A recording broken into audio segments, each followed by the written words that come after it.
এখন আমি দেখাচ্ছি মটরশুঁটির ঘুগনি, কেননা শীতটা তো চলেই গেল, সেই জন্য এখন পাওয়া যাচ্ছে কাঁচা মটরশুঁটি, সেটাই দেখাচ্ছি। ফ্রোজেন তো থাকা 12 মাসই পাওয়া যায়, তো কাঁচা মটরশুঁটি তো পাওয়া যায় না, সেই জন্য আমি আজকে কাঁচা মটরশুঁটির ঘুগনি দেখাচ্ছি। প্রথমে তেল দিলাম,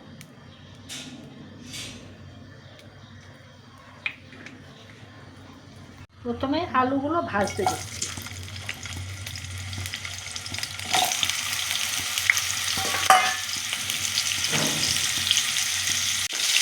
একটু নাড়াচাড়া করছি, আলুগুলো ভাজবো, নাড়াচাড়া করছি। অল্প নুন দিচ্ছি,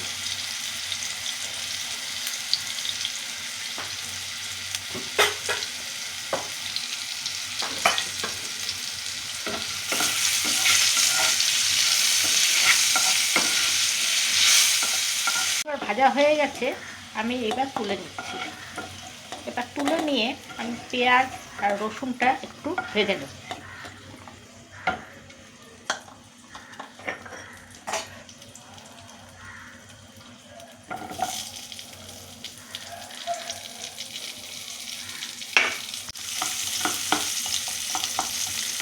পেঁয়াজটা একটু ভাজা ভাজা হয়ে গেলে রসুনটা দিয়ে দেবো, নাহলে রসুনটা পুড়ে যাবে।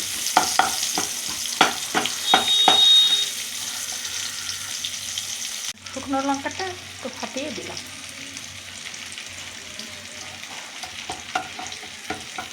রঙটা অনেকটা পরিবর্তন হয়েছে, ভাজা ভাজা হয়ে এসেছে। এবার আমি রসুন দিয়ে দিচ্ছি।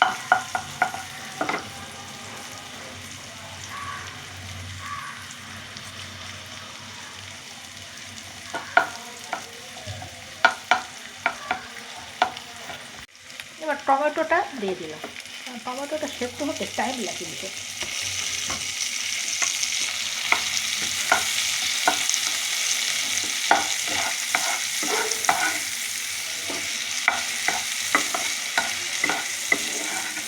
পেঁয়াজ রসুনটা ভাজা ভাজা হয়ে গেছে, এবার আমি মশলা দিয়ে দেবো। মশলাটা কষাতে হবে, মশলাটা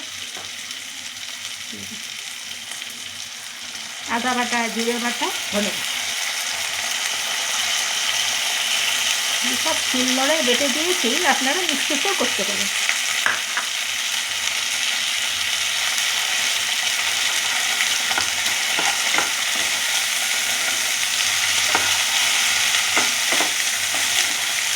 দিয়ে দিলাম, দিয়ে আলু দিয়ে মশলা দিয়ে এবার কষাবো।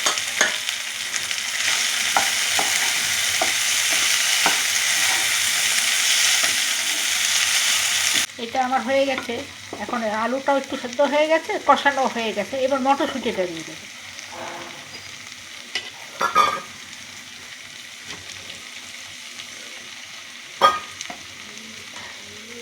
এবার মটরশুঁটি দিয়ে আর একটু ভাজা ভাজা করে নিই, একটু কষিয়ে নিই, তারপরে একটু জল দিয়ে এবার কাঁচা লঙ্কাটা একটু কেটে দিয়ে দিচ্ছি।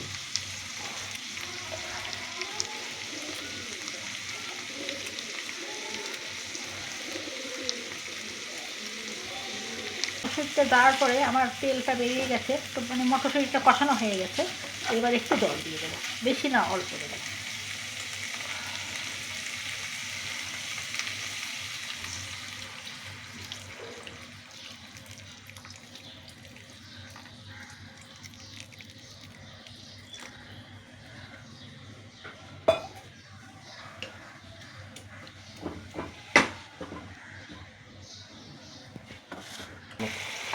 এটা হয়ে এসছে, এখন আমি এটাকে একটু নাড়াচাড়া করছি।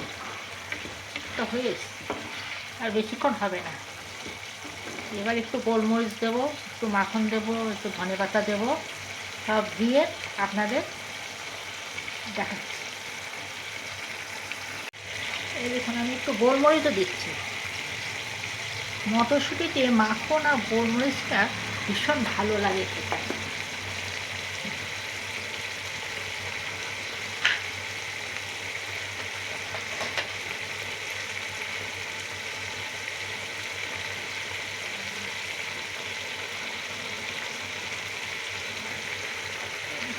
মাখনও দিচ্ছি,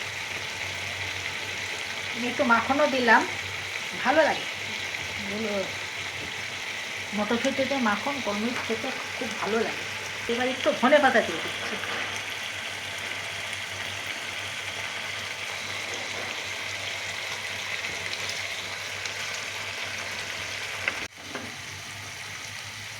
এবার হয়ে গেছে, এবার আমি নামিয়ে ফেলবো।